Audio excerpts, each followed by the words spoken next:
Hello and welcome to this really special virtual event, a little bit live actually, because we're here in the Philadelphia home of renowned author Samuel R. Delany, who will be in conversation tonight with Lavelle Porter.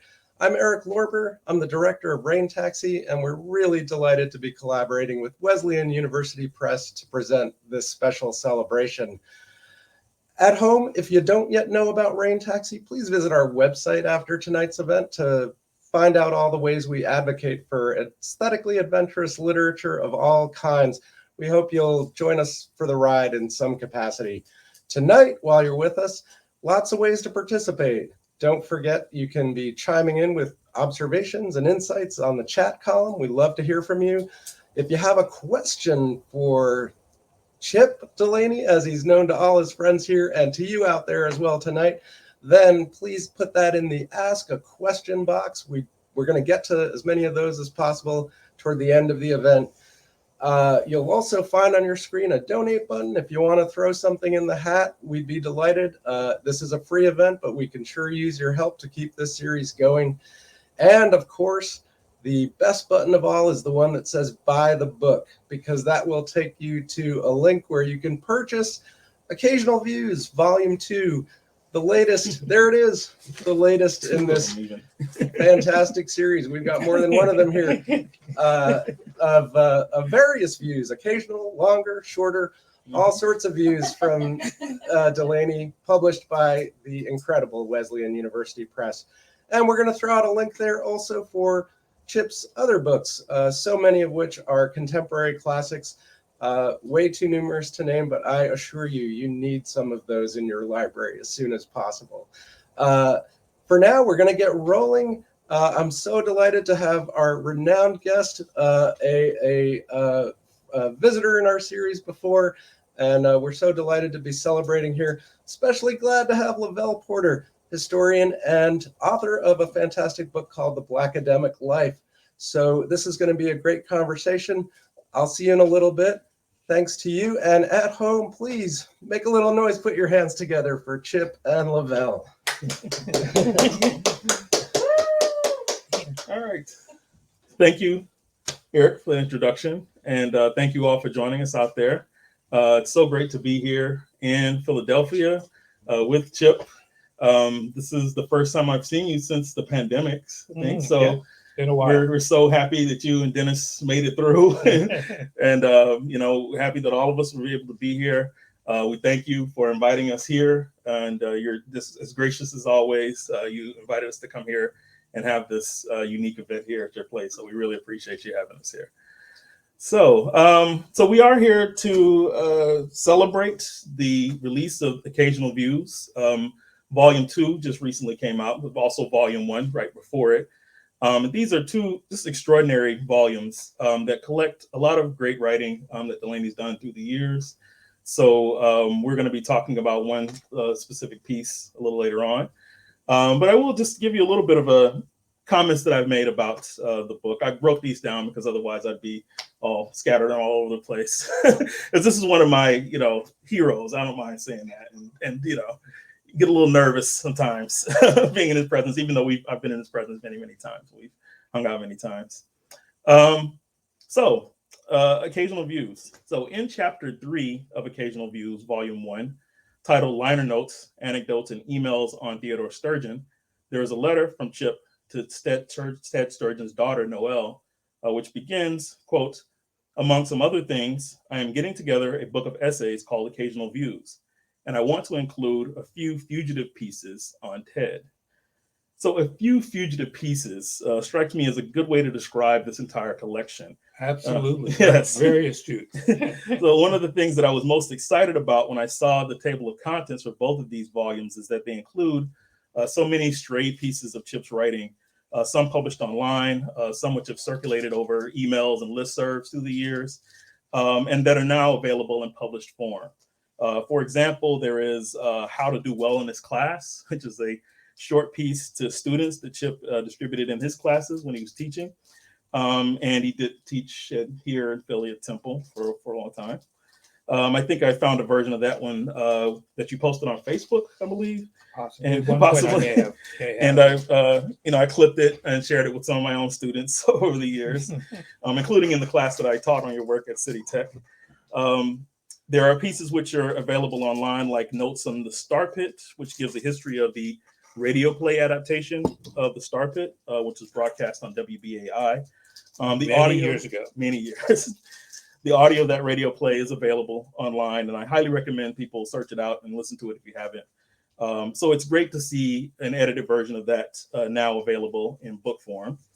There are also reprints of classic essays that were published in other books that are now available in these collections, like Racism in Science Fiction, which I think previously had been published in The Atheist in the Attic, but it's also in this volume too. And that's a classic piece of criticism on science fiction that has been circulated and cited many, many times. About 20 years. Yeah. And Some Queer Notions About Race. It's another favorite essay of mine that I think I did cite and have discussed in relationship to your family's history, which is discussed in that piece. So that's also available there. Previously, it was in Dangerous Liaisons, a collection about Black and gay politics. So along with these pieces are various other forewords, afterwords, interviews, and introductions. And of interest to many SF fans, there is finally a reprinted version of a widely circulated piece of Chip's writing, and that is his 1977 review of Star Wars, which I think this is the first time this has actually been published, right? And other than the original review, right? It was actually available online if you stumbled across it. Yeah. And that's where it's circulated, but now we have it in book form, so that's also great to have. It includes some comments that he made more recently about the review, reflecting on it. So that's worth picking up too. And that's just all from volume 1. For the devoted Chip readers and for newer readers, there's so much rich material to cover in these volumes and to engage with. And they just show how expansive and capacious Chip's writing and thinking has been and continues to be across different genres and topics and modes of writing. So today we will be hearing a bit of art criticism as Chip reads from volume 2, Notes on the City of Green Fire, a triptych of paintings by Mia Wolff. And Mia Wolff has collaborated with Chip on the wonderful graphic novel Bread and Wine about Chip and Dennis and how they met 33 years ago? About 33 years ago, 1989? Yeah. Mm-hmm. All right. So this is from Notes on the City of Green Fire. Mia Wolff painted her oil on linen triptych, The City of Green Fire, between 1997 and 1998 at her New Pulse, New York studio, where I first saw them. And that is a picture you're seeing of me about a day after I did first see them, in the late spring or summer, shortly after their completion. It is probably when I saw them again on Church Street in New York City that I first wanted to write about them. Comics artist Eddie Campbell was also struck enough with them to quote them in the birth call that he drew for Alan Moore. And when she asked me to comment about her painting in the documentary Wolfland that was done by Laura Chekere in 2015, the triptych always impelled my words, even when I was talking about Wolff's other paintings. The City of Green Fire is not a comedy, divine or Dantesque, or human with some Balzacian bevy of social topics. It may be religious, however. The figure off-center in the middle panel is part animal and part human. The fish and flowers that populate the whole of it do not hit me as Christian. The city itself seems both older and newer than any real ones. That aspect suggests something comic with a small c, and reminds me more than anything else of Rem Koolhaas's vision of Coney Island as the architectural meditation Delirious New York from 1978, the experimental tryout area for the shapes to be exported to Manhattan to create the actual city on a historical base sometime later. The artist writes that it came to her in a dream in which she was barefoot, coupled with some photographic sources of the old castle of Prague, and a woman, the patron saint of roses, changing roses into fish. The chandelier hung in her New Paltz studio at the time she painted it. Lights are reflected on its windows, signs are legible on its walls, but not in English. It's a city of silhouettes, cut out and made visible by lights behind them, here and there thrown into relief with decorations and gleams from a more complex palette in its flooded streets. Serious question. Does the liquid over the city extinguish the fire, or does it fuel it? The panel on the left, the seahorse, appears to be an interior, almost black. Through a window, two portals left and right, and what appears to be a doorway at the end of a cobblestone hallway, a green fire burns. The middle panel, the Sphinx, shows the outside of the city, the sky above it filled with the same yellow-green. The viewer looks down an alley by a Sphinx to the left, spurting liquid from her breasts to spill over a fountain edge onto the street. Even so, the liquid seems to flow along the ground from the first painting around and into the second. The third panel, the patron saint of roses, shows the city roofs. And then, through a brick arch, we see roses, green water, and a female nude, the self-portrait of the artist at the time of the painting. A green light still fills the painting's background, but the roses, the fish, the figures here are illuminated by a far more varied and, dare I say, realistic palette than the rest of the work. That is panels 1 and 2, which of course draws the eye across all three.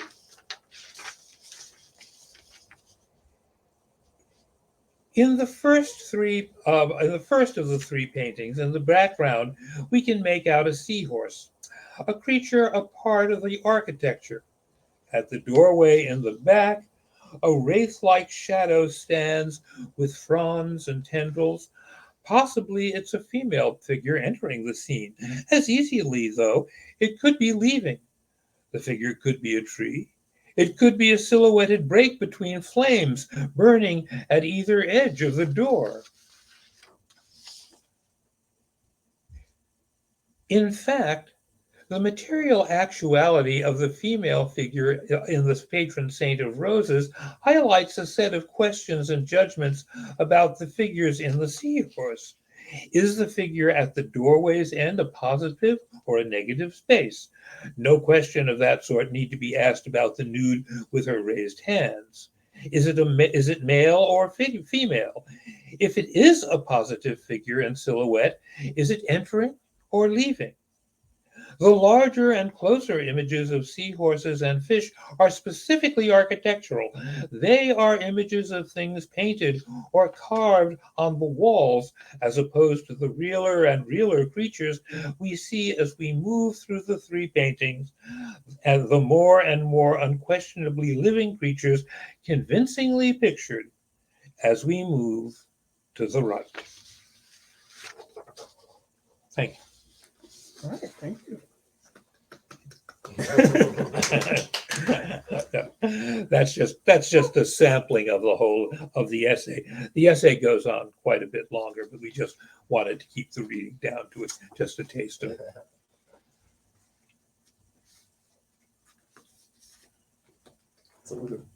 Okay, so yeah, there's a lot more to this essay, and a lot more to discuss about the city of Green Fire.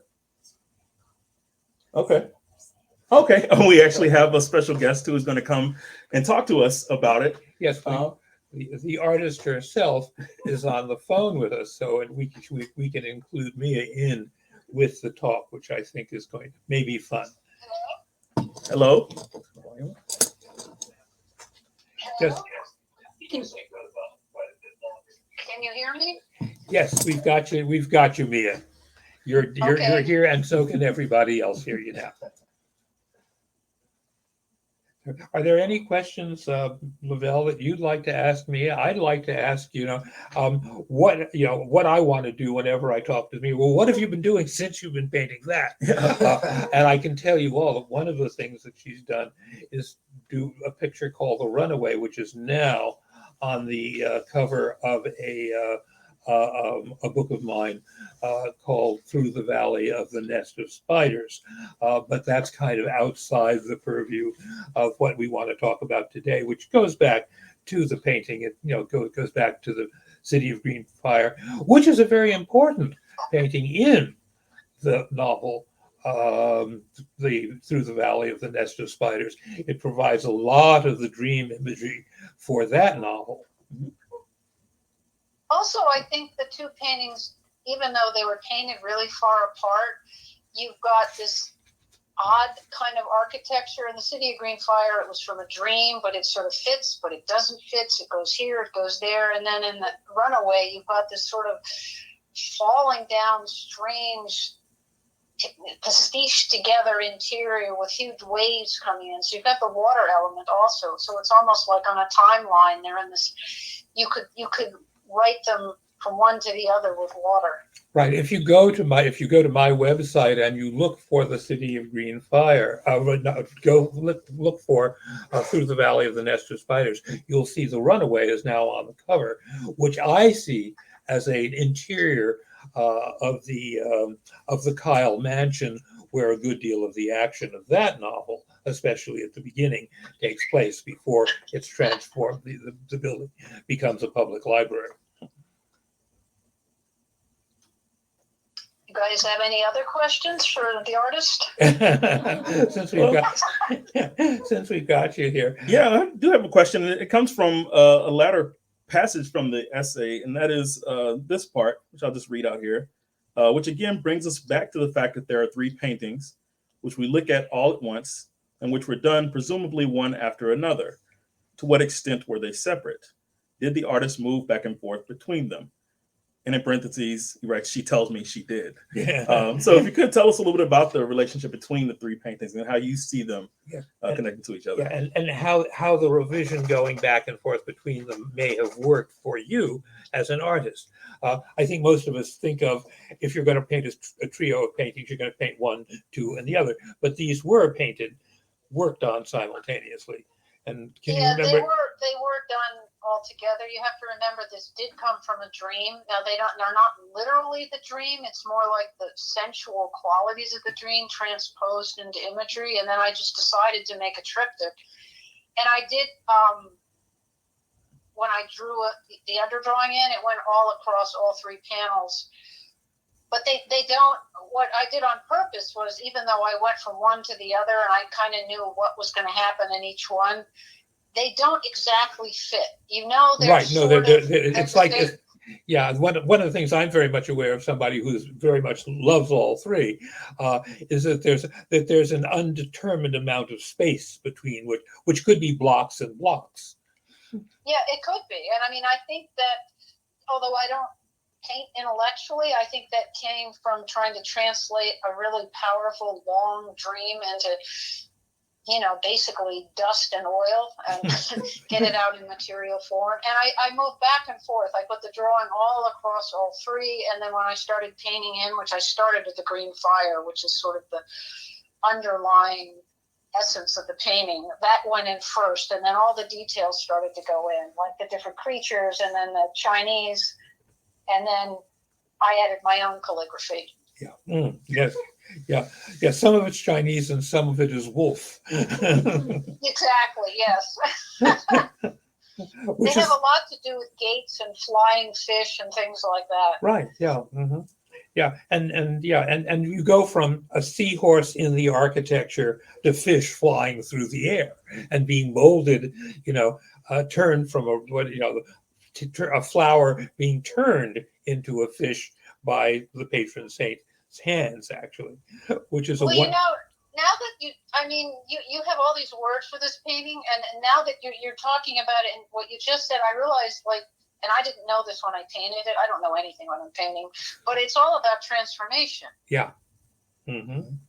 I mean, as you just described, and I'd never thought about it in those words, but there's a lot of that going on. I mean, I transformed myself into the patron saint of roses, and there was a sort of patron saint not of roses in the dream, but then I thought, well, I'll just, of course, who is the artist but does some sort of like alchemical action in their studio? So that's what I did. Yeah. Mm-hmm.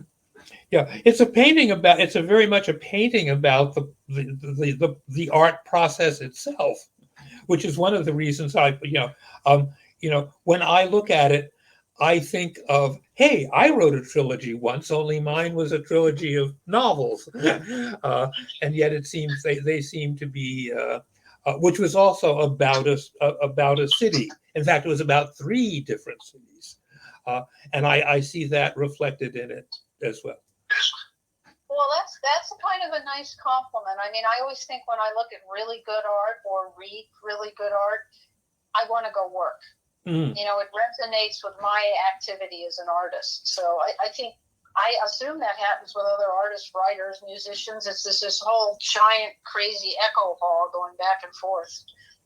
Well, when I started Through the Valley of the Nest of Spiders, I knew that painting was going to be a part of Eric's dreams. You know, it's the only part of Eric is not a picture of a portrait of me. It's the only part of the only big part of his of the character that I could say is autobiographical. He never saw the paintings, but those images came to him in dreams the same way the painting came originally to you in a dream meeting. I wonder if it'll go farther than that, from one dream brain to your writing brain to your character's dream brain, and then possibly it has one more leap or 2 left, don't you think? But yes, and hopefully to the brain of some of the readers. Well, yes, and course, some of the readers may someday get a chance to see, now that those pictures have actually been published as illustrations to my essay on them, a few more people will see the pictures of themselves and realize that there is a relationship to the novel. In the same way, someone may see Runaway and realize I found a relationship between that and the story too. Right after I'd had all sorts of trouble trying to put on another cover painting with Amazon, who said, no, you can't use that painting because it violates community standards, which came as a huge surprise to me. It really did. I think it's really interesting, this whole little conversation, because it's talking about language, but it's not talking about verbal language per se or exactly the visual language. It's like some other kind of magical language that is a river between artists and audiences, and maybe has no name. I don't know. Maybe you have a name for it.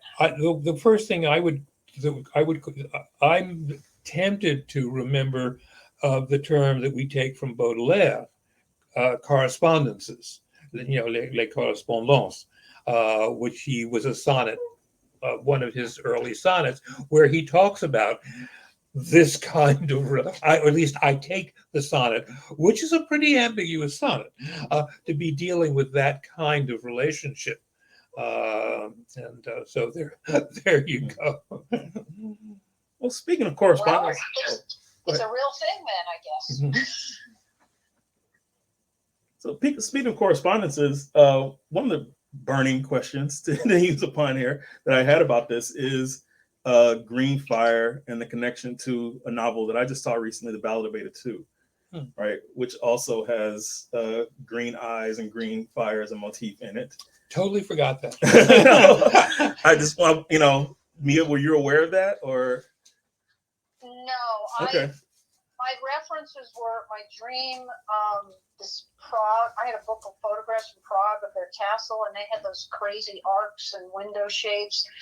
Okay. And then the other stuff, the silhouettes in the city. Obviously, some of it's New York, but kind of old New York, and then you've got the crazy silhouettes in the back, which I just invented. And then the panel on the right, I had a friend come over who was not an artist at the time in New Paltz, and she wouldn't tell me what she thought. And I said, tell me what you think. She says, well, it's kind of like a tacky Italian restaurant. And I just thought, oh my God, that's so perfect and so hilarious. You know, the bricks, the roses, the little saint in the corner, and the so bridge, it has and the all bridge sorts in the of bridge in the references like background that. too. With the bridge, there's in there one of the things silhouetted against part of the horizon above the patron saint of roses is a bridge that looks very much like it could be one of the suspension bridges in or out of New York, although there are suspension bridges in and out of Philadelphia, not to mention Northampton up in Massachusetts, where I taught for many years. I guess a lot of it, I mean, the dream did happen kind of in New York, kind of not in New York. It was in a city. It was sort of summer. I was barefoot. I was wandering in the dark in this crazy place, and I felt absolutely at home. I wasn't afraid. It was all okay. And I just remember the feel of the warm street underneath my feet and how nice it was to be there, even though the whole sky was lit up green. So it's a sort of contradictory, crazy dream that way. Yeah, it's a world where one feels comfortable enough to stand out in front of the door and reach up and change a rose into a fish, naked. There you go. Exactly. That's when you're writing or painting, and your brain, all of you just disappears, and the magic sort of comes down, and you're like, ah. Yeah. Right? Yes. Mm-hmm. No, there's a lot of that, and you have a lot of very interesting landscapes in your painting. We could someday I'm sure somebody will do a book called The Landscapes of Mia Wolff. And maybe. Yeah, but that's at least somebody should. I don't want to put ideas in people's mouths, and then someone will say, well, I was going to do that, but I can't do it now because Chip said. So that's reasons why one doesn't want to talk too much.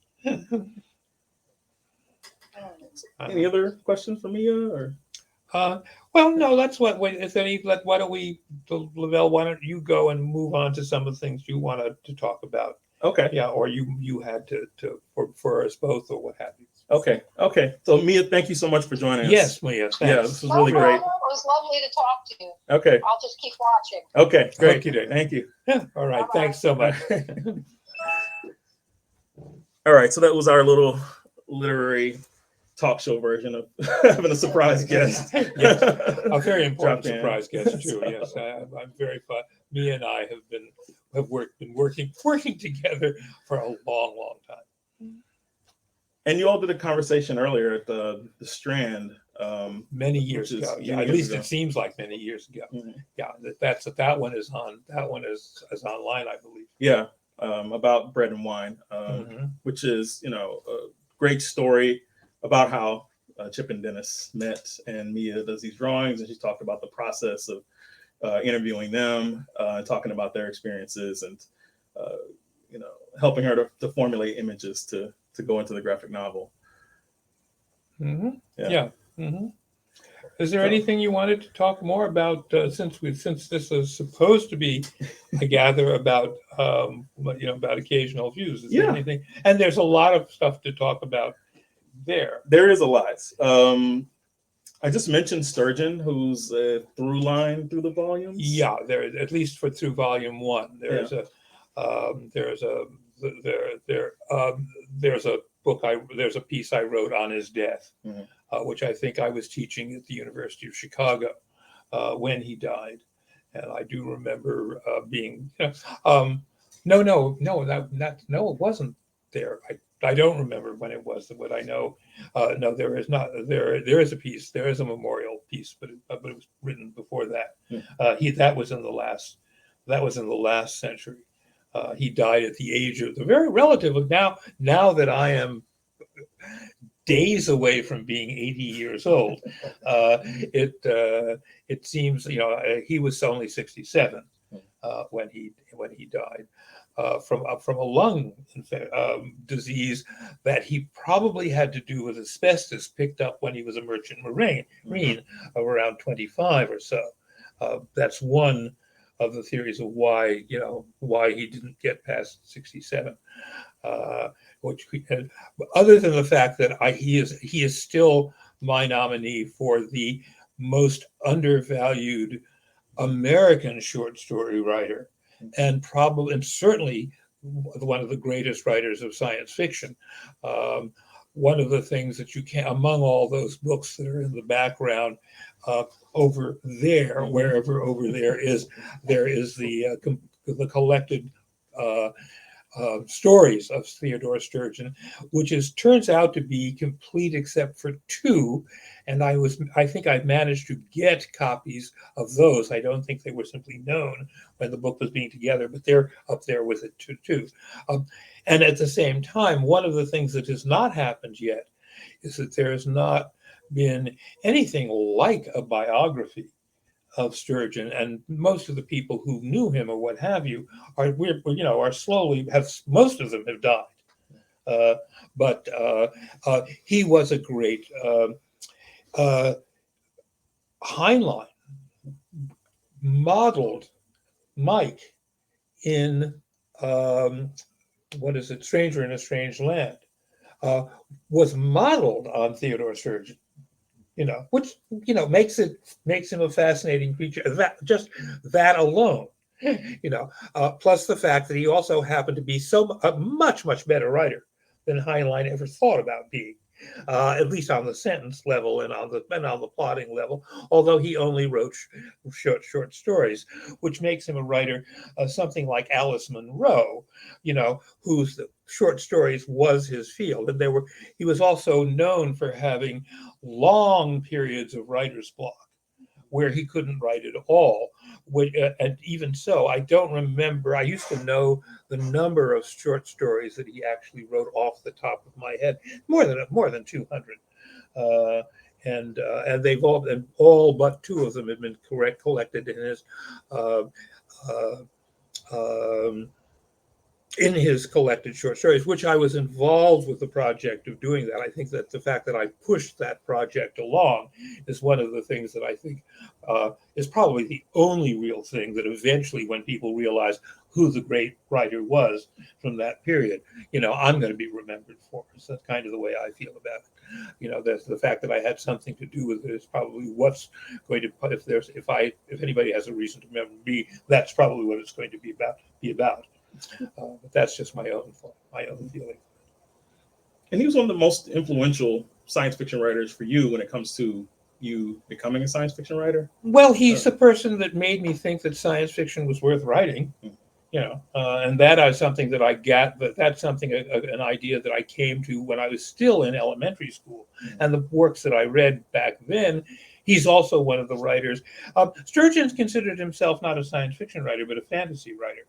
Although what is memorable about his stories is the portrait that they all together make of the northeast quadrant of the United States, basically between 1940 and 1975, 80. Nobody else has done pictures of what the world was like then, and his picture is amazingly good.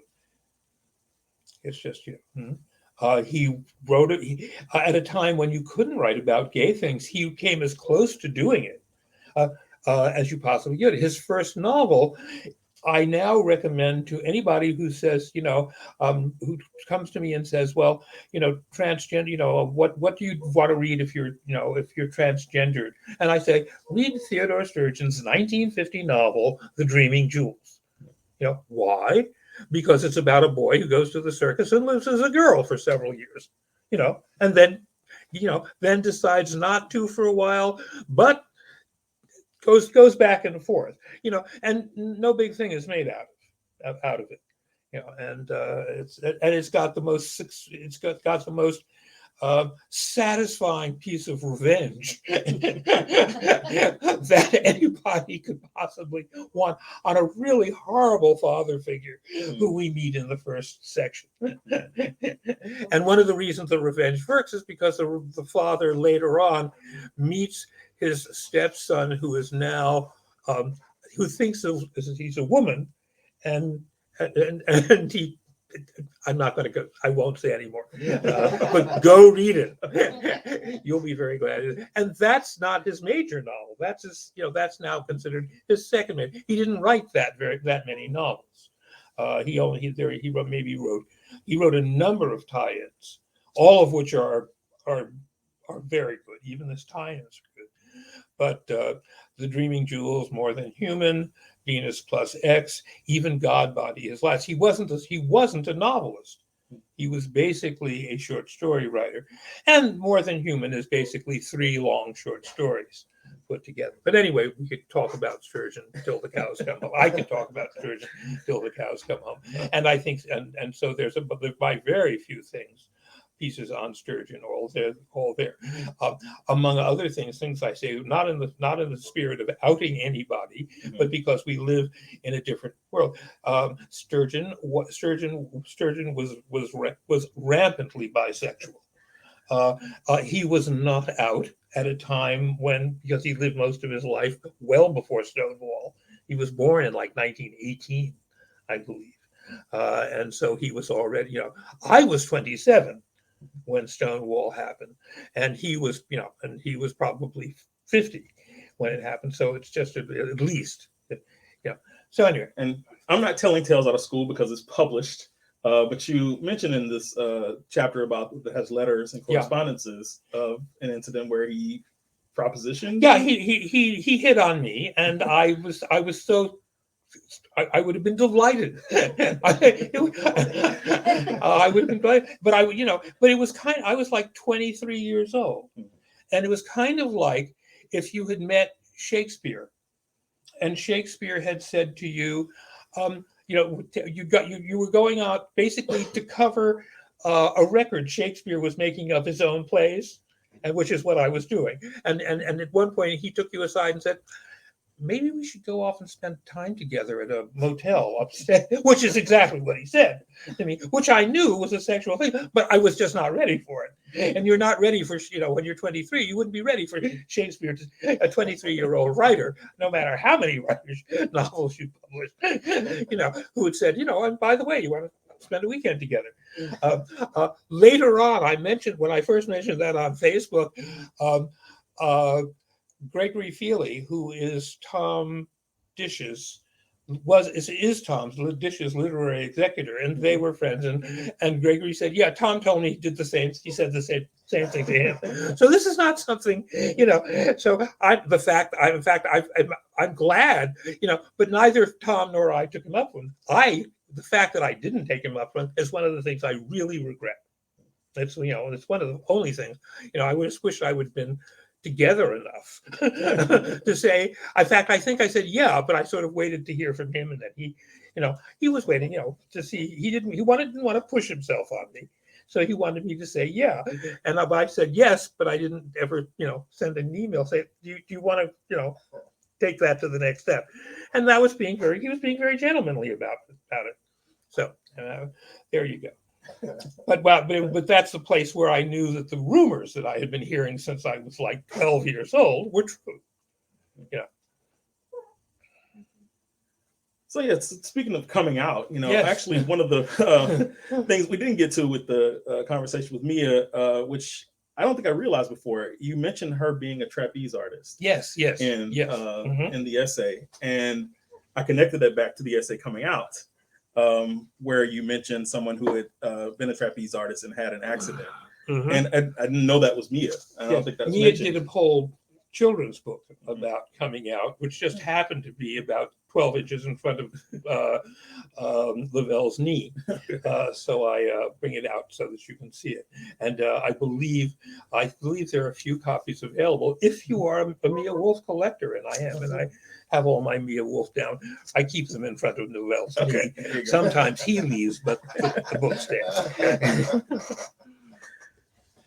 Yeah, so she was an acrobat and a trapeze artist. Yes, yeah. And, you mentioned that in the essay. Yeah.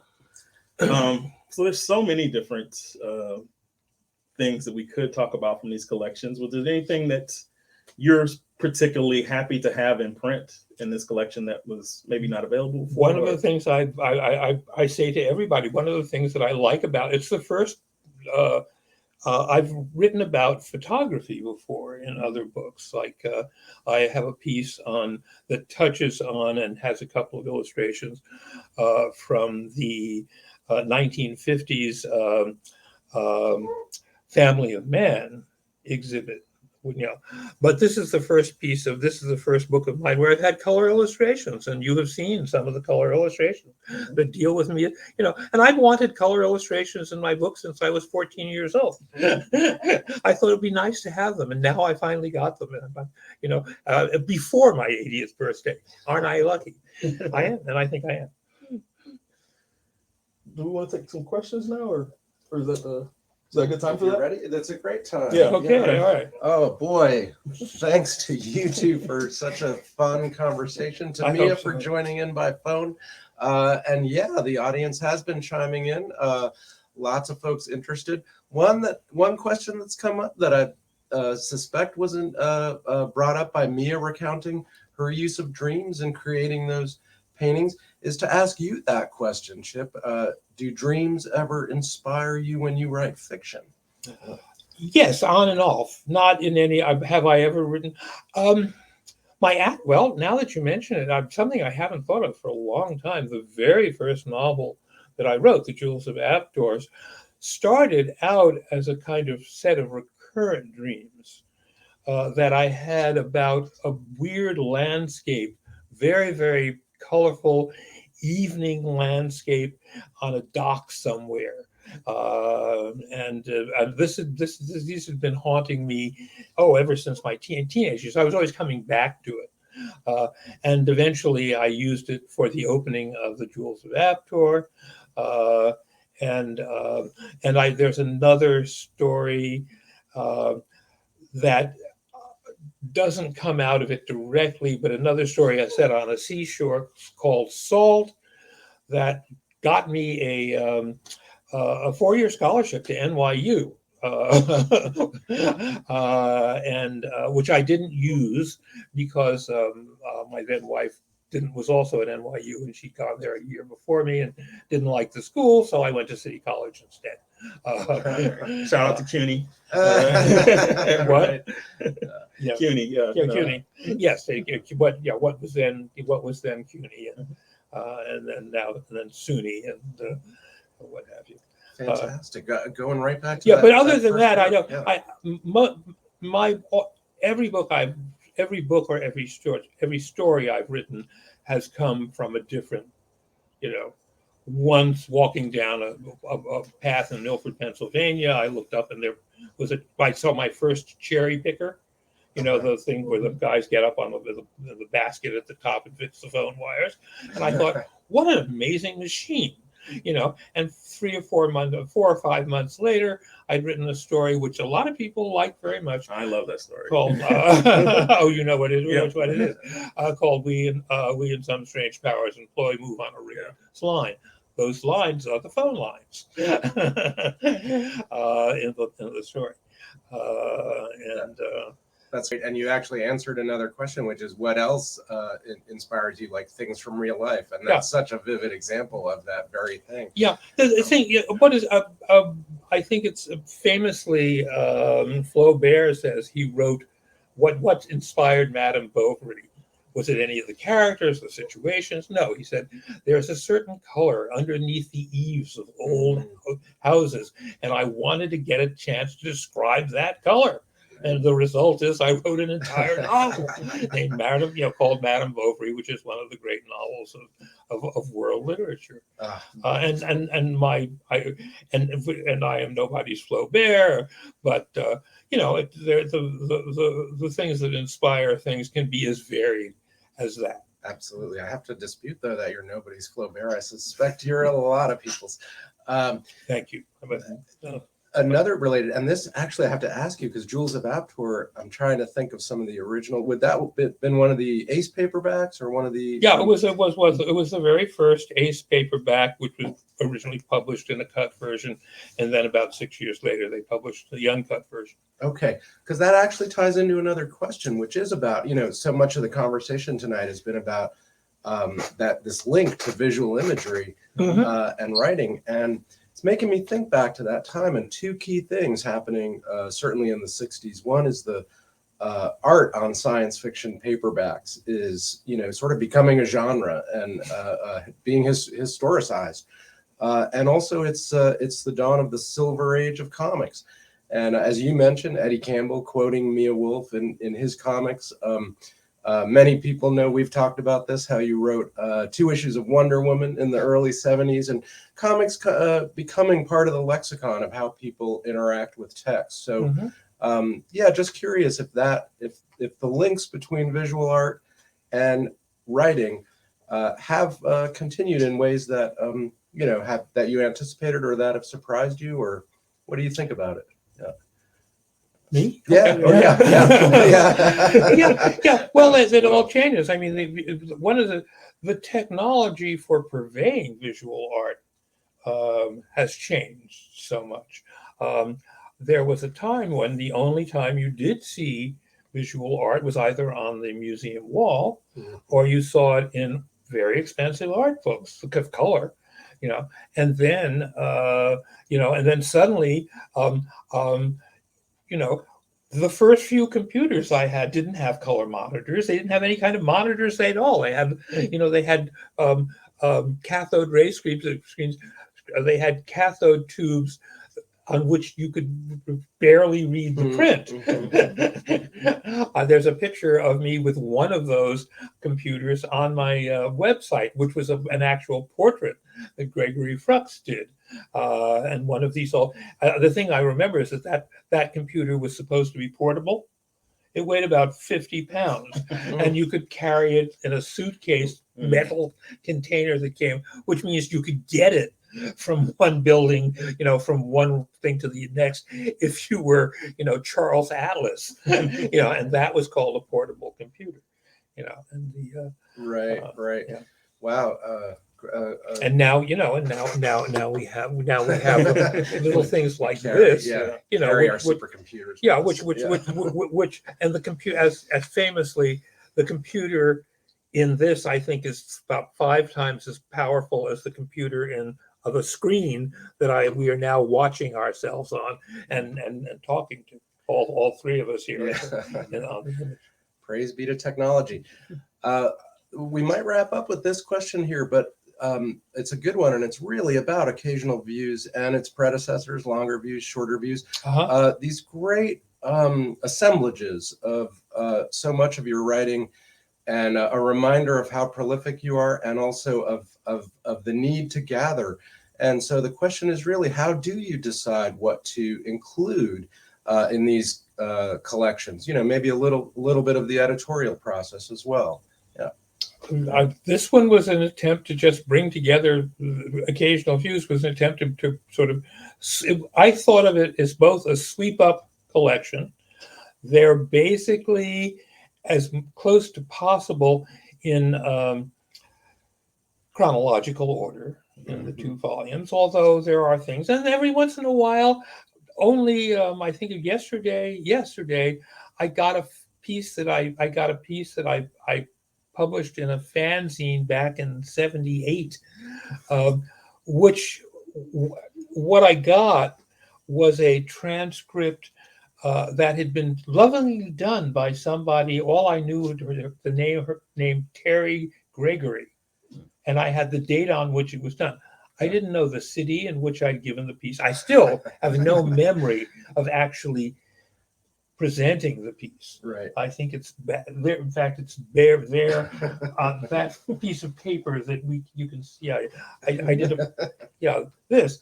Well, thank you. This is it. But We're live, I had everyone. this is it. But I had no idea where I was or where it was. I knew the time that the piece had been published. I posted it. Somebody on Facebook said, "You were on a stool in Jean Gamal's kitchen in Madison, Wisconsin, and you were talking and described the whole." And apparently somewhere else in the fanzine, that's described. But the person only sent me my article where it isn't, my friend Darryl Schweitzer, who lives on the other side of Philadelphia, he sent me this, but he didn't send any of the surrounding information. So I had no idea of, and I still don't ever, if you had asked me if I had ever been to Jean Gamal's house, I would have said no. I have no memory of being there. The other thing is, it's like so many impromptu talks. It's wonderful that Terry Geary recorded it and tried to transcribe it. I would be embarrassed if it were published in a book, because it's me working with maybe I had 5 notes on what I was going to talk about, but I certainly didn't have a written text. And so if I would take that and I would cut it down, and it would be half the size and much easier to follow. Right. And I do think that the ideas that I'm circling around, I remember having those ideas, and they're important ideas, but this is not the best expression of them at all, and it wouldn't, so there you go. I would never publish this. I might rewrite this as a very quick little piece, and and I've been talking about these ideas again and again and again, and I may have even written it out in a better presentation. Right. For all I know, it's been published, and I've forgotten that. But I do remember, So there you have to limit yourself to what's worth. What it does. The fact that somebody took the trouble to transcribe it makes me love even more the SF fan community, right? Which took the time to, 1, come and hear me, 2, record it, and somebody else to think it was worthwhile publishing it in a fanzine. Because if that community had not been so supportive, I would not be here today. I mean, literally on this program. Here. Absolutely. Yeah. Community is everything. And that is a really beautiful note to conclude our conversation. Not exactly our program, because we have one last little treat I want to bring into the screen here. Old colleague and friend of Rain Taxi, Stephanie Elliott Prieto from Wesleyan University Press, to help us celebrate and mark 80 years of Chip Delany. Oh, my Lord. Happy birthday. Oh, thank you, Yes. Stephanie. From Tiffany's Bakery. Thank you. And thank Wesley. Thank you. Oh, this is quite, it's, what is it? It's about 6 or 7 days away. Yeah. Yeah. The 24th. So yeah, April 1st. Yeah. Yeah. Is our favorite April Fool. Yeah, a full 80, and about 3/4 of my brain is still in my skull. I've lost about a third. It feels like it, but thank you. It's still plenty for us, Chip. We are so happy to celebrate with you. To all of you out there, thanks for joining us. Spread the word. Don't forget, you can watch this replay anytime at raintaxi.org. For now, we're going to wish you all well, as we wish Chip Delany happy birthday. Thanks to everybody. Good night. Good night. Bye. Oh, thank you.